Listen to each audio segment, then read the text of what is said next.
ஓம் சாந்தி. 12/9/2024 காலை முரளி. ஓம் சாந்தி. பாப்தாதா மதுவனம்.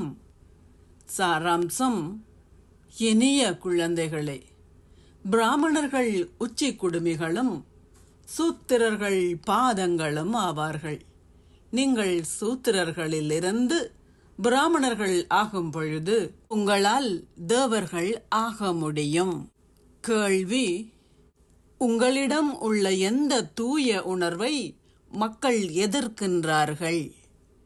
பதில்: இப்பழைய உலகம் முடிவடைந்து புதிய உலகம் ஸ்தாபிக்கப்பட வேண்டும் என்பதே உங்கள் தூய உணர்வுகள் ஆகும்.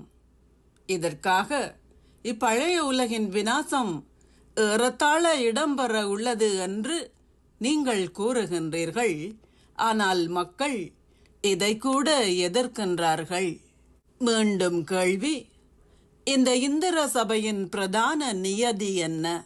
பதில்: தூய்மையற்ற சூத்திரர் எவரும் இந்த இந்திர சபையின் ஒன்று கூடலுக்கு அழைத்து வரப்படக்கூடாது. இங்கு எவரேனும் தூய்மையற்ற எவரையாவது அழைத்து வந்தால் அவரும் பாவத்தை சேர்த்துக் கொள்கின்றார். ஓம் சாந்தி. தாரணைக்கான சாராம்சம்: 1. பூந்தோட்டத்திற்கு செல்வதற்கு உங்களின் உள்ளே இருக்கின்ற காமம், கோபம் என்னும் முட்களை அகற்றுங்கள்.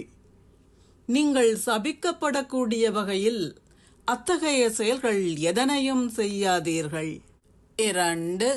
சத்திய பூமியின் அதிபதிகள் ஆகுவதற்கு சத்திய நாராயணனின் உண்மை கதையை செவி மடுப்பதுடன் ஏனையோருக்கும் கூறுங்கள். இந்த பொய்யான பூமியில் இருந்து அப்பால் விலகிச் செல்லுங்கள். ஆசீர்வாதம்: ஒளியின் அடிப்படையில் இந்த ஞானத்தினதும் யோகத்தினதும் சக்திகளுடன் பரிசோதனை செய்வதன் மூலம் பரிசோதனை செய்யும் ஓர் ஆத்மா ஆகுவீர்களாக. விஞ்ஞானத்தின் பல நடைமுறை பரிசோதனைகள் இயற்கையின் ஒளியால் காட்டப்படுவதை போல் உங்களாலும் அழியாத இறை ஒளியால், ஆத்ம உணர்வின் ஒளியால், இந்த ஞானத்தினதும் யோகத்தினதும் சக்திகளின் நடைமுறை ஸ்திதி என்ற ஒளியால் பரிசோதனை செய்ய முடியும். உங்களின் ஸ்திதியும் ரூபமும் இலேசாகவும் ஒளியாகவும், அதாவது இரட்டை ஒளி இருக்கும்போது உங்களால் மிக இலகுவாக உங்களின் பரிசோதனைகளில் வெற்றி பெற முடியும். நீங்கள் ஒவ்வொருவரும் உங்களில் பரிசோதனை செய்ய ஆரம்பித்தால் பரிசோதனை செய்யும் ஆத்மாக்களின் சக்தி வாய்ந்ததோர் ஒன்றுகூடல் உருவாக்கப்படும்.